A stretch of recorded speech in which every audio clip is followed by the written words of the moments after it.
রাধে রাধে, জয় Shrikrishna. Welcome to our channel Radhakrishna Seva. আশা করছি সবাই খুব ভালো আছো, সুস্থ আছো।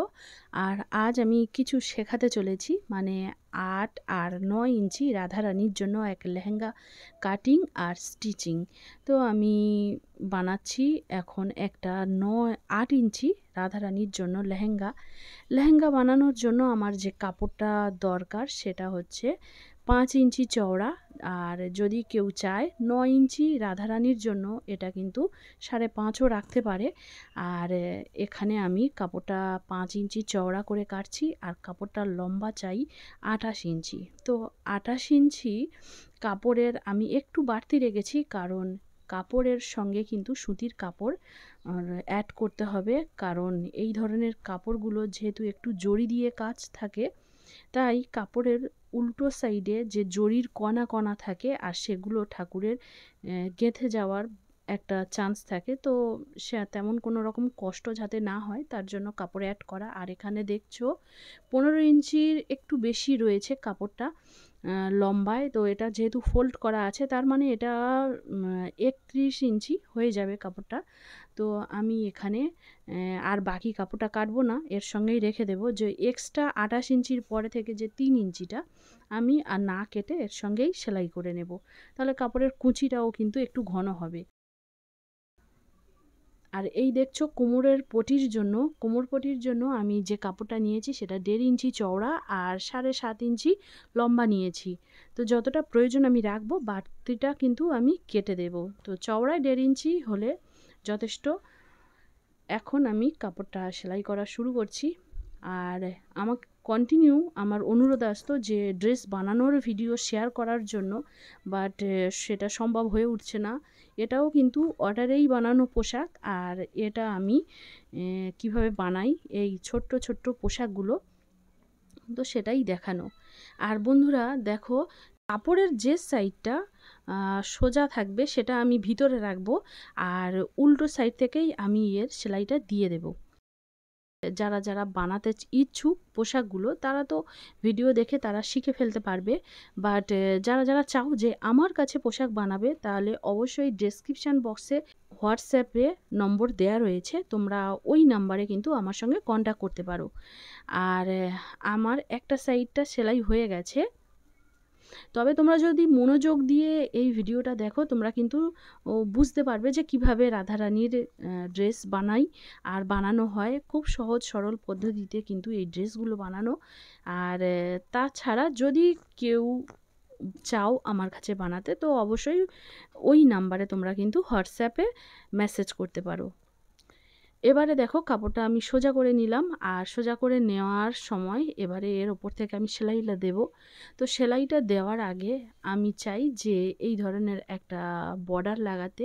যেহেতু 5 ইঞ্চি লেহেঙ্গাটার যে লাগছে, 5 ইঞ্চি চওড়া লাগছে, তো সেই হিসেবে আমি এর যে লেসটা খুব বেশি চওড়া বানাবো না।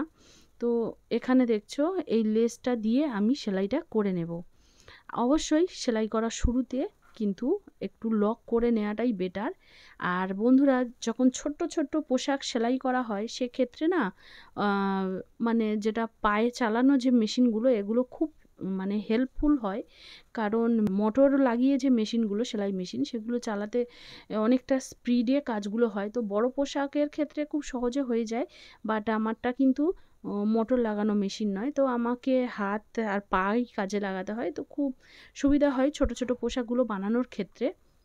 তো দেখো, লেসটা আমি দুটো সাইড থেকেই সেলাই করে নিচ্ছি। তলা থেকে সেলাই করে নিয়েছি, আর ওপরের দিক থেকেও আমি সেলাই করে নিচ্ছি। এবারে আমি যে বাড়তি অংশগুলো সেগুলো কেটে দিচ্ছি। দিয়ে দেখো, এবারে যেটা কোমরের সাইডে আসবে, যে সাইডটা খোলা রয়েছে, এই সাইডটাও আমি এবারে লক করে নেব। সবসময় চেষ্টা করবে যে লক করে সেলাইগুলো করতে, এমনভাবে সেলাই করবে যাতে সেলাইয়ের মাধ্যমে সেগুলো যেন লক হয়ে যায়। যদি এগুলো খুলে থাকে তাহলে কিন্তু এখান থেকে সুতো ওঠার ভয় থাকে, আর সুতো উঠলে কাপড়টা কিন্তু বেশি দিন ভালো থাকে না। আর এবারে দেখো, আমি এর দুটো সাইডে যে ওপেন মুখগুলো ছিল সেটাও লক করে নিচ্ছি। আর অধিকাংশ মার্কেটে কিনতে পাওয়া ড্রেসগুলো কিন্তু মানে ওগুলো তো অ্যাকচুয়ালি কাপড়ের হয় না, ওগুলো মানে ওটা এমন ধরনের একটা হয়, ওটা যদি সুতো লক করা থাকে না, যার জন্য সুতোগুলো না অনায়াসে ছেড়ে যায়, আর অল্প দিনের মধ্যে কাপড়গুলো পোশাকগুলো নষ্ট হয়ে যায়। তো এমনও হয় যে ২-১ বার পরাতে পরাতে ওই পোশাকের সুতোগুলো প্রথম থেকেই ছাড়তে শুরু করে, আর এর জন্য এটা লং লাস্টিং হয় না। যদি এইভাবে বানিয়ে যদি ভগবানকে ড্রেস বানিয়ে পোশাক পরানো যায়, তাহলে সেক্ষেত্রে কিন্তু এই পোশাকগুলো অনেকটা বেশি লং লাস্টিং হয়, মানে অনেক দিনই চলে এই পোশাকগুলো। এবারে দেখো আরেকটা কর্নার আমিও এখানে লক করে নিচ্ছি। তো এটা অনেক রকমভাবে লক করা যায়, আমি মুড়ে এখানে এটা সেলাই করে নিচ্ছি। আবার এটা ভেতর থেকেও লক করলে করা যেতে পারতো, যেভাবে আমি নিচের যে বর্ডারটা লাগানোর সময় লক করেছি। আবার এটা কিন্তু অনেক সময় টিস্যু রিবন দিয়েও লক করা যায়। আমার সব সাইড থেকে লক করা হয়ে গেছে। এবারে আমি এখানে কুঁচিগুলো দিয়ে নেব। তো কুঁচিটা দেওয়ার জন্য কোমরের মাপ রাখতে হবে 5.5 ইঞ্চি। তো 5.5 ইঞ্চি, যদি 9 ইঞ্চি ঠাকুর হয়, রাধারানী হয়, সেখানে কিন্তু 6 ইঞ্চি রাখা যেতে পারে। আমি যেহেতু 8 ইঞ্চি রাধাকৃষ্ণের জন্য বানাচ্ছি, তো এখানে কিন্তু আমি 5.5 ইঞ্চি কোমরের মাপ রাখবো। আর অবশ্যই কোমরের মাপ রাখতে গেলে তখন কিন্তু একটু খেয়াল রাখতে হবে, ফিতে বা স্কেল দিয়ে দেখতে হবে যে কোমরের মাপটা ঠিকঠাক থাকছে কিনা। একটু ছোট হলে অসুবিধা হয়ে যায়, বাট একটু যদি বড় হয়ে যায় তাতে অসুবিধা হয় না, কারণ ওখানে যখন দড়ি দিয়ে বাঁধা থাকবে সেটা কিন্তু খুব সুন্দরভাবেও অ্যাডজাস্ট হয়ে যাবে, আর ব্যাক সাইডে থাকলেও বোঝা যায় না। তো দেখছো আমি এক্সট্রা কাপড়টা এখানে কেটে ফেলে দিলাম, এক্সট্রা কাপড়টা রাখবো না, কারণ কোমরটাও ফিনিশিং চাই। কোমরটাও যদি এখানে জমে যায় তাহলে সেটাও খারাপ লাগবে, ফোলা ফোলা হয়ে থাকলে ভালো লাগবে না। আর এই যে আমি কাপড়ের কুচিগুলো গুছিয়ে নিচ্ছি। যারা একদম নতুন শিখছো তারা কিন্তু চাইলে এখানে আয়রনও করে নিতে পারো, খুব ভালো লাগে আয়রন করে নিয়ে কাজ করলে, তাহলে সেটা খুব সুন্দরভাবে কাজগুলো হয়। বাট যেহেতু আমরা এভাবে বানিয়ে নিই, প্রয়োজন পড়লে করে নিতে হয়, বাট এখন আমার প্রয়োজন মনে হয়নি, তো আমি হাত দিয়ে প্রেস করে নিচ্ছি। এবারে আমি কোমরটা লাগাবো। যে 7.5 ইঞ্চি কাপড়টা কেটে রেখেছিলাম, আর 1.5 ইঞ্চি চওড়া, 7.5 ইঞ্চি লম্বায়। তো দেখছো এখানে একটা কাপড়ের সাইড আমি লক করে নিয়েছি। ওই একই কথা, যে লক করে নিলে কি হয়, সুতো আর বেরিয়ে আসার চান্স থাকে না। এবারে দেখো কাপড়টাকে আমি উল্টো করে দেব। উল্টো করে দেওয়ার পরে এবারে আমি কিভাবে সেলাই করছি দেখো, এইভাবে যে সাইডটা লক করেছিলাম সেটা প্রথমে দিয়েছি, দিয়ে আমি এইভাবে সেলাই করে নিচ্ছি। আর বাড়তি অংশটা কেটে দেব, একটু রেখে কেটে দেব। টোকাটা আমি আবার মুড়ে সেটাকেও লক করে নিচ্ছি। তো এভাবে দুটো সাইডও আমার যেহেতু লক হয়ে গেল, তাই আমার সুতো ছাড়ার বা সুতো ওঠার কোনো ভয় থাকবে না। তো এবারে দেখো যে দড়িটা এখানে লাগানোর কথা, সেই দড়িটাও আমি এখানে দিয়ে দিলাম, আর এটাকে এবারে এইভাবে মুড়ে নেব, নিয়ে তার উপরে এইভাবে দিয়ে একটু সাবধানে সেলাইটা দিয়ে দেব। তো যার জন্য এটা খুব সুন্দর একটা ফিনিশিং হয়। অবশ্যই খেয়াল রাখবে যেন সুতোর ওপর থেকে সেলাই না চলে যায়, তাহলে দড়িটা কিন্তু ওইভাবে আটকে থাকবে। তবে এক সময় আমি এমনও করি যে দড়িটা ছেড়ে যাওয়ার ভয়ে আমি কিন্তু একদম মিডিল পয়েন্টে, মানে দড়িটা লাগানোর কোমরের যে মিডিল পয়েন্ট, সেখানে কিন্তু আমি ওই দড়ির ওপরেই সেলাই দিয়ে দিই একটুখানি। তাহলে কিন্তু যে দড়িটা কখনো কোনো সাইড থেকে একটু টান পড়ার জন্য যে খুলে বেরিয়ে যাবে সেটাও হয় না, ওই দড়িটা কিন্তু শেষ পর্যন্ত একই জায়গায় থাকবে। তো দেখো এখানে আমার ড্রেসটা তো বানানো হয়ে গেছে, আর এটা প্রেস করলেই বেশ খুব সুন্দর হবে, ফিনিশিংটাও দারুণ হয়েছে। তো এবারে এটা আয়রন করার অপেক্ষায় রাখলাম, আর এই এক্সট্রা সুতো যেগুলো থাকে সেগুলো এই সময় কাট করে দেওয়াটাই বেটার। এবারে বানাবো আমি একটা ব্লাউজ। তো দেখো ব্লাউজটা বানানোর জন্য আমি দুটো ফোল্ড করে নিয়েছি। 5 ইঞ্চি লম্বা একটা কাপড়, যার চওড়ায় রেখেছি 2 ইঞ্চি, আর ওপরে থাকবে 2 ইঞ্চি মার্কিং, আর নিচে মার্কিং করব 1.5 ইঞ্চি। যেটা 1.5 ইঞ্চি সেটা কোমরের দিকে থাকবে, আর যেটা 2 ইঞ্চি সেটা কিন্তু হাতের ওপরের দিকে থাকবে। খোলা সাইডটা বাইরের দিকে রেখেছি। দেখো এইভাবে মার্কিং করে নিলাম। তো 2 ইঞ্চি ওপরে চওড়া রেখেছি, আর হাতের জন্য এখানে রেখেছি 1.5 ইঞ্চি কোমরেও 1.5 ইঞ্চি রয়েছে। তো দেখো কাপড়টাকে আমি কিভাবে কেটে নিয়েছি, নিয়ে আর আমি সেটা মেন কাপড়ের ওপরে রেখে এটাকে আমি এবারে সেলাই দিয়ে দেব। 4টে সাইডে আমি সেলাই করে নেব।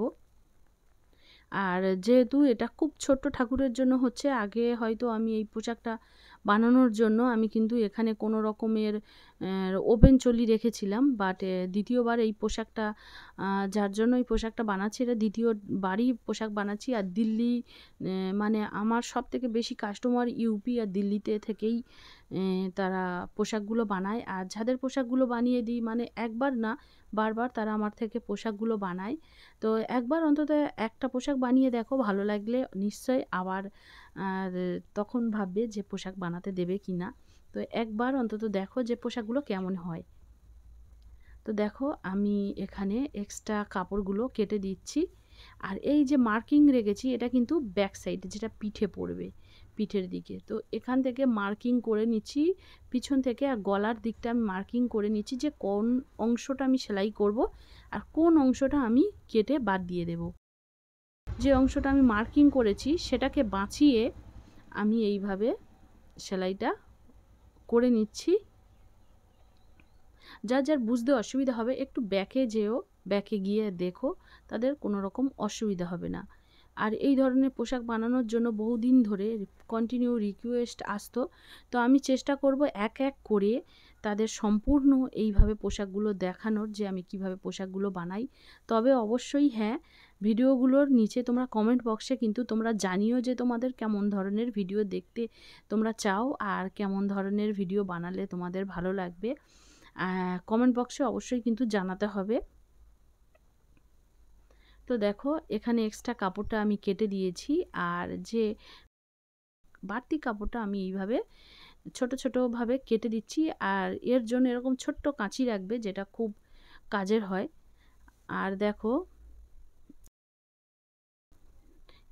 এইভাবে আমি কাপড়টাকে এই কাঁটার মাধ্যমে কাপড়গুলোকে সোজা করে নিই।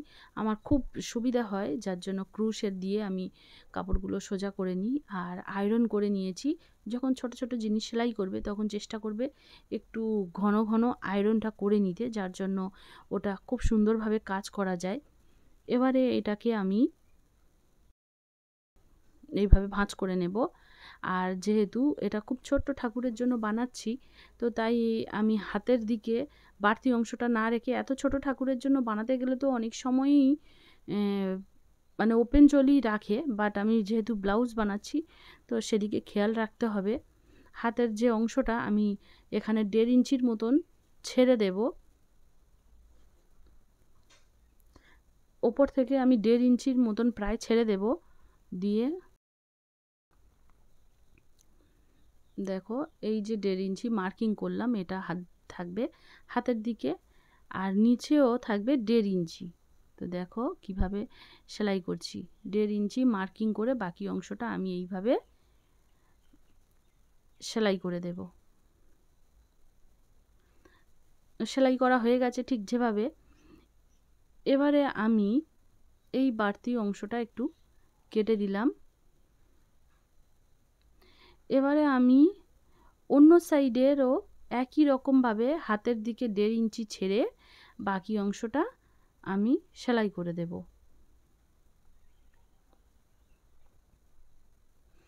যখন ব্লাউজগুলো বানাবে একটু সূক্ষ্মতার সঙ্গে ব্লাউজগুলো বানাতে হয়, না হলে একটু মাপের এদিক ওদিক হলেও কেমন হয়ে যায়। তবে হাত যদি না বানাও তাহলে কিন্তু খুব একটা অসুবিধা হয় না, কিন্তু হাত বানাতে গেলে অনেক রকম সমস্যা হয়ে যায়। তো দেখো আমি একই মাপ রাখলাম, 1.5 ইঞ্চি রেখে এই জায়গা থেকে আমি এইখান থেকেই ধরে রেখেছি, আমি এখান থেকেই সেলাইটা করে দেব। দেখো সেলাই করা হয়ে গেছে। এবারে এই যে ফ্রন্ট সাইডের একদম মিডিলে আমি ভাঁজ করেছি, আর ঠিক তার আগে মিডিলে ভাঁজ করার ঠিক আগের একটা পয়েন্ট বানিয়ে